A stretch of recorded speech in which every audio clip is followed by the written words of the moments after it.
You know, people come up to me all the time and they say, you can't be the person who's written all these things, who has had 4 generations of exile, its grandfather, his father, yourself, and your children, and you can't be the person who's seen terrors and has survived coups and has changed more countries than other people change their shoes or their neckties. You can't be somebody who has survived death and who's gone back to his country and been betrayed. You can't be that person. You can't be so full of joy and so full of hope. And the truth is, yes, I can be. And I can be, I think, fundamentally. Because I had a moment in time, I lived through a revolution of absolute hope and absolute joy. Everybody was changing the world and changing themselves. And there's just nothing like it. To watch illiterate peasants feel that they can be the owners of the land, to watch workers feel that they can be the owners of the factory where they work, to watch intellectuals like myself feel that they can be the owners of the imagination and of the mass media and of the whole country air and of the words, there's just nothing like it.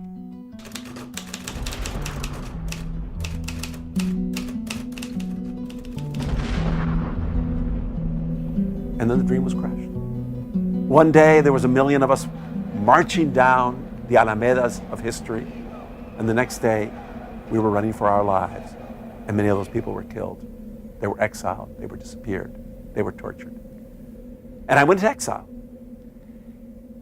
And if the country was crushed and democracy was crushed, well, I was super crushed. I felt as if I was just being torn apart. And for me, the main problem as a writer was that I became silent. I lost my voice. I didn't know what to say because the words that I had said, the dream I had, seemed to have been destroyed. It seemed to have led not to joy and brotherhood and friendship and solidarity, but to the destruction of everything, to death. And so I had to find a way of speaking about that dream and to keep that hope alive without lying about it at all. I had to learn the lessons.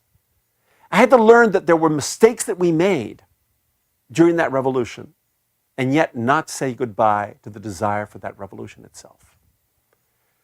I had to find out that one needs to be cautious and prudent. One needs to compromise. One needs to be careful.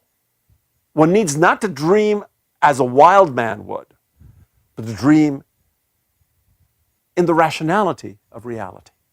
I had to learn that, and I had to learn at the same time not to throw the whole dream out, not to become conservative, not to betray the people who had dreamt that with me. I needed that. And I'm not sure, but it took me a long time. It took me many, many years to write this book. This book is the story of how I kept on dreaming. And yet at the same time, I learned many lessons. So that dream, the next time that it comes up, and it keeps on coming up, would be a better dream. Would be a dream that would be within the confines of what can really be possible. And yet I continue to think that everything is possible. You just have to learn. You have to learn many things.